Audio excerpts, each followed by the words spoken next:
Here we are in Vegas.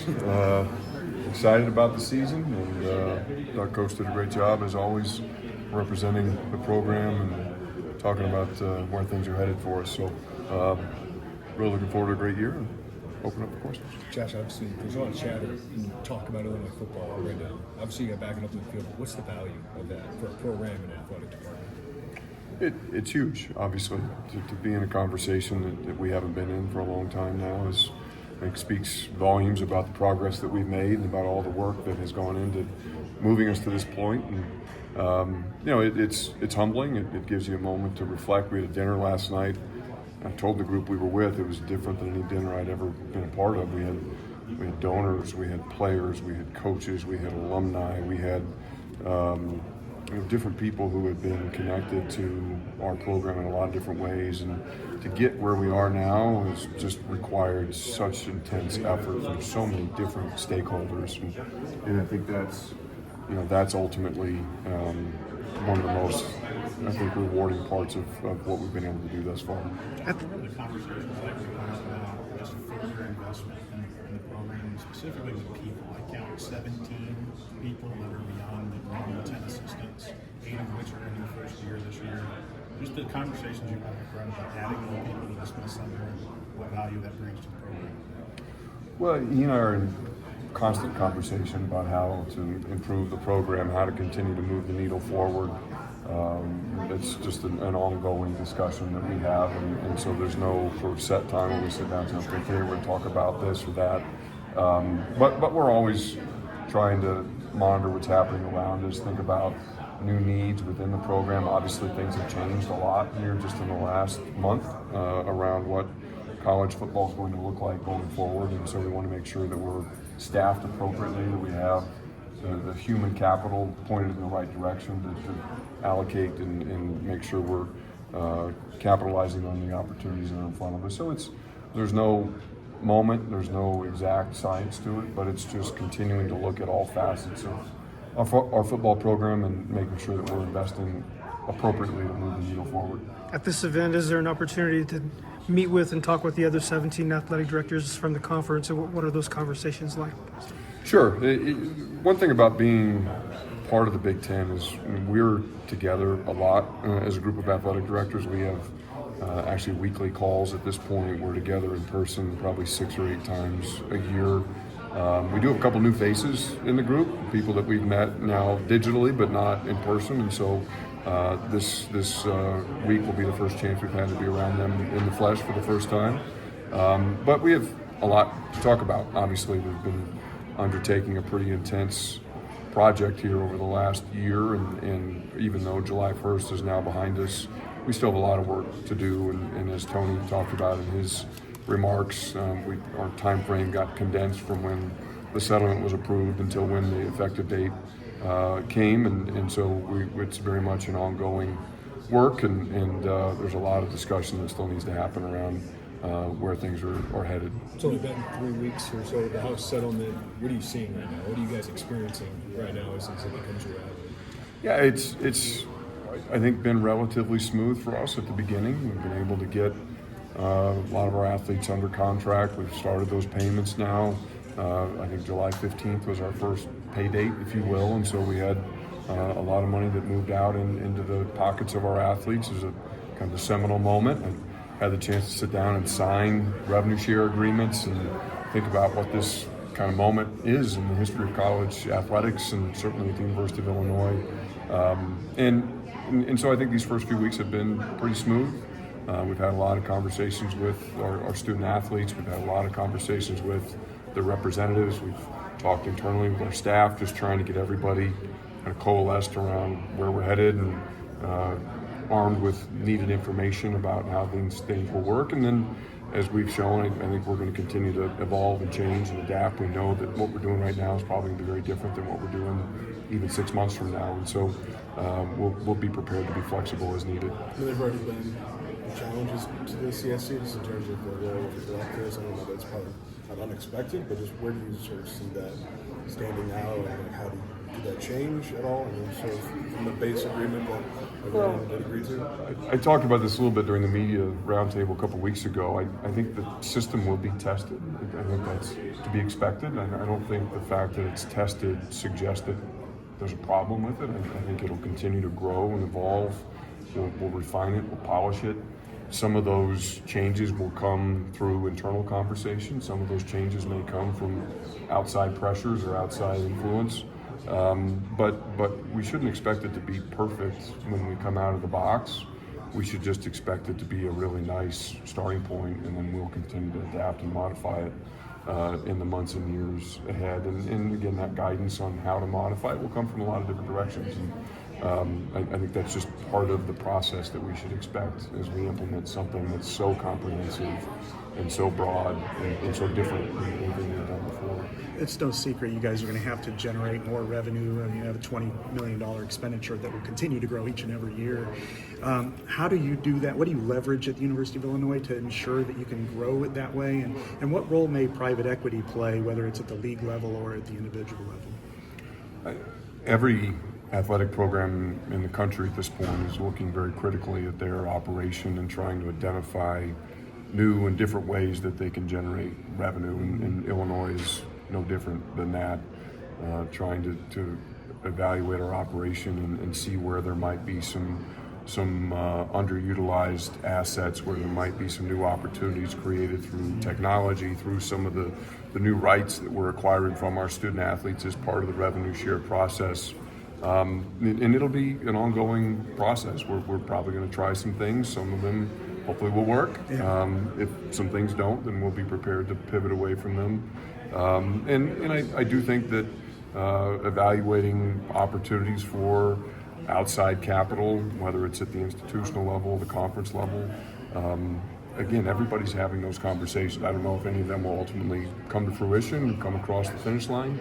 But we're at a point now where the business of college athletics is growing. It's becoming much more sophisticated than it's ever been before. And so we'd be negligent if we weren't evaluating some new and different approaches to the things that we've done historically. Josh, I know we're a long way from here to possibly there. When we talk about, say, a 16-team playoff field, how many conversations are you guys having with the players themselves about longer seasons and the protections they may want with all this? We haven't progressed yet to a point where we're getting a lot of feedback from the players. I think the players obviously want the chance to participate in the postseason. That's the thing they want more than anything. And so as we evaluate what that postseason experience looks like, we all understand that a bigger field is going to create more opportunity for the young men who participate in our programs to play in that postseason. We have to be mindful again of how many games it involves, but you also now have the offset of the fact that most of these athletes are earning significant amounts of money to participate in our programs, and so there's a give and take here where we might be raising some expectations and some demands for our student athletes in terms of their time, their commitment. But we think that's justified given some of the changes that are happening across the landscape. Illinois has had some successful seasons over the years, but sustained success has been elusive. Why is it different under Brett Bielema? Well, I think it's just something that he and I have focused on from our very first conversation. The very first time he and I spoke, we talked about that being the objective. And Illinois had an interesting history. We've had moments where we've been to the top of the mountain. We've won Big Ten championships. We've played in Rose Bowls. What's made us a little bit different is we haven't always capitalized on those moments of success and made them springboards to even greater success. And so we've done a lot of due diligence and thought about why those moments have happened, where we've had sort of these fairly precipitous drops following moments of success. And I think he and I understand, again, what the objective is. We've been really focused on building this in the right way with a solid foundation that hopefully allows us to just stay on a really solid trajectory on the upward path that we've been on. And a lot of it comes back to his leadership. I mean, he's just such an exceptional leader. He's a great voice for this program. He has a strong vision for where he wants Illinois football to go. and because of the way he works, the reputation he has, I just have great confidence about where we're headed. He's clearly not afraid to use his voice. I mean, he's been doing this a while. What do you think about that? What does that do to you guys when you have a coach who's as willing to be as outspoken on certain topics as he is? It just continues to help raise the profile of our program, and I think we're at a moment now where we welcome that. We want some of that attention. We want people to pay attention to what Illinois football is and has become, and he's obviously a very recognizable figure in college athletics and college football specifically. He generates a lot of interest in ways that perhaps coaches with a lower profile wouldn't, and because of where we are now, again, maybe at different moments that's not a spotlight that we would welcome, but at this point, and with where we are and where we'd like to go, I think that's a needed next step for Illinois football, and so for him to bring some notoriety and some attention to what we're doing is a really positive thing. A couple answers ago, you referenced potentially asking more of players. Would that have something to do with like opt-outs, needing to play in bowls versus opting out? It could. It could. Yeah, I think that again, it's just a different environment now than what we've had in the past, and I think it's fair to expect some give and take, given what is now being put in front of them financially. And I'm not expecting us. We're not going to go to a 25-game season. I'm not talking about changing dramatically what those expectations are, but ultimately, does that put us in a position to really encourage them to play in postseason games? I think it could. I think that'd be a positive step. And so, sort of connected to that, just as you look into the future, do you have any concern that as the playoff becomes more established and people become more used to the playoff, that players might start opting out of the playoff bowl games because they really haven't done that to a significant degree yet? I hope not. I think everybody always has to make their own decisions about what they think is in the best interest of their future opportunity. I worry a little bit that in recent years, the opt-out of the bowl game has become more of a status symbol than a necessity for some players, where they worry about it's not always just the prospective first-round draft picks who are opting out of these games at this point. And I think that's something that I hope we can address. And I think it's better for college football, and ultimately I think it's better for our players if they play. Those bowl games provide an unbelievable platform for them to play against high-level competition, to receive national attention for their performance. I think those are games that scouts want to see them play in. It gives them a chance to get film against great competition. But we'll see. Like everything else, the world's changing quickly, and so we'll see what some of the downstream effects are of some of these changes. You mentioned signing some of those rev share agreements, and did you reflect on kind of where things were? Like, what have been the reactions of some of the athletes as you go through that process together? Like, what are their thoughts? They're excited. I mean, it's something that we've tried to communicate about with them for some time now. Things have been building toward this for a year, and so now to be at least this first marker in our journey together is meaningful. I think they recognize it for what it is, and it's exciting for them. I think they recognize that they're in the first wave of student athletes to ever have this opportunity, and of course, when the dollars first hit their checking accounts, those are pretty exciting moments for them too. And so it's been a good experience for them, and I think a really collaborative one for us with them. Josh, you've mentioned repeatedly the leadership of Tony and what that's meant to the league and to every school. He addressed a little bit about the Michigan situation a couple of years ago, that there was a perception right there wrongly that certain schools in the Big Ten didn't think all of the rules applied to them, and there was a concern there. Looking back, do you think that was adequately handled by the league office and Tony, and do you still have concerns that there are schools that feel like league rules can be challenged and don't apply to all of this? Well, that was a long time ago. I don't have a lot to say on the Michigan situation at this point. What I will say is I have incredible confidence in Tony Petitti, and I've got great confidence in the Big Ten Conference the way that they have continued to build and provide us leadership and guidance as we've moved into this new environment, not just around things like the revenue share and the playoff, but around discipline and around misconduct. I mean, those are all things that we look to a conference office to help provide support and direction. And Tony's been fantastic. He's built a great staff around him, and have all the confidence in the world that they're going to lead us in the right way. Josh, is the 16 team playoff the right one for the Big Ten? And do you believe in the 4 automatic qualifiers? And why would it be the right one for the Big Ten? I echo everything that Tony said at the podium. I think that it really ties very closely the regular season to the postseason. It allows us an environment where potentially everybody's not playing the same number of conference games to make our conference games the determining factor in terms of how you access the postseason. Allows us to play more meaningful football games with more schools deep into November, keeps more fan bases engaged. If you've got a 16 play-in, and that means you're going to have probably 8 or 9, maybe even 10 schools that are jockeying for the 5th and 6th spots as you get into November. It's so cool. I mean, just think about what that would mean for our fan bases and the enthusiasm that would come around those games as you get into the colder weather. I think that would just be fantastic. I think it minimizes some of the subjectivity that is placed upon the selection committee. It's really hard for them to start comparing what are really apples to oranges comparisons. It's just really tough to look at a 3-loss team in the Big Ten versus a 2-loss team in the Big 12 versus a 2-loss team in the ACC versus a 3-loss team in the SEC. It's really, really hard to do.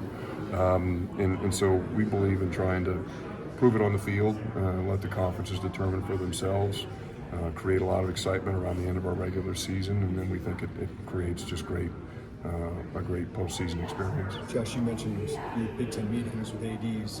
You're now, I think, the second longest tenured AD. Ward just a few months ahead of you. What's your role in all that now? How has that evolved as you become one of the more senior, most ADs?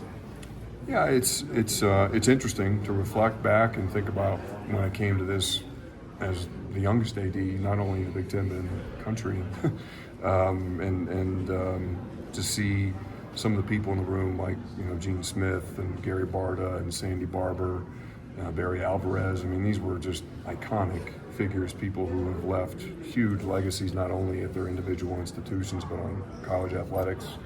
I don't have anything to bring to the table that even resembles what they did at the ends of their careers. But it's, I guess this is one of those jobs that the more you do it, the more you learn. And so having done it now for a while, I've learned a lot. And hopefully we're in a position now to benefit from that in the room that we sit in. And what's great is we have an unbelievable group of athletic directors. I mentioned we've had a lot of turnover here in the last several months. We have some new faces in the room. That's always kind of invigorating. We bring in some new energy, different perspectives, different experiences. And so one thing that's great about our room is, maybe I'm one of the longer tenured people there, but my voice doesn't really carry any more weight than anybody else's. It's a room where we invite conversation. We want everybody to feel empowered to share their perspective. And I think that's been a major part of the progress we've been able to make as a conference is everybody's opinion is valued. And there's a forum there where everybody feels comfortable sharing it. We haven't asked you about the publicly on the same page when it comes to supporting the commissioner, supporting automatic bids for the playoff and so forth in a way that, frankly, the SEC and others have not been. Is it that copacetic behind closed doors? I mean, obviously, you guys do a little bit of planning as far as public presentation, but why do you think everyone is on the same message here in the Big Ten? Because I think we've got the right ideas, and we believe in the things that we're putting forward for consideration, and it's not always that copacetic behind the scenes. I mean, the concepts that we put together, the ideas that we discuss, are the result of hours of deliberation, conversation, study, analysis, and when you do the work and you really critically think through the different situations that are in front of us, then it puts everybody in a confident position to come out of those rooms and feel good about the ideas that we've developed and really locking arms behind supporting those approaches. And again, I think it goes back to what I was saying earlier. Everybody's opinion is valued. You have a chance to share your thoughts. But there's also an expectation in the Big Ten that when the door opens and we walk out here and visit with you guys, that we're going to be aligned. That has always been. I was told that back to when I was a young starting athletic director here. I remember in one of my first meetings, a couple of the senior athletic directors pulled me aside and helped me understand that in the Big Ten, when the room is closed, when the door is closed, you say whatever you like, but at the end of the day, it's expected that when a consensus develops, that everybody falls in line behind that consensus, and that's been a tradition in this conference for decades, and one that I think we hold very strongly, and one that we're very proud of. How are football ticket sales going? How do they compare to previous seasons? Ticket sales are fantastic. Our fans are really excited about the upcoming season. We're just shy, I think, right now of 40,000 season tickets, which is a dramatic increase from where we've been in prior years. I think we'll end up probably north of 43,000 season tickets. We expect most of the rest at this point to be in students, so we should probably get another 3,000 to 4,000 student season tickets before the first the opener. Single game sales I think start on Thursday, and people are really excited. We've got some great games on the schedule, and obviously a fantastic team to put on the field. So it should be a good combination. Hey Josh,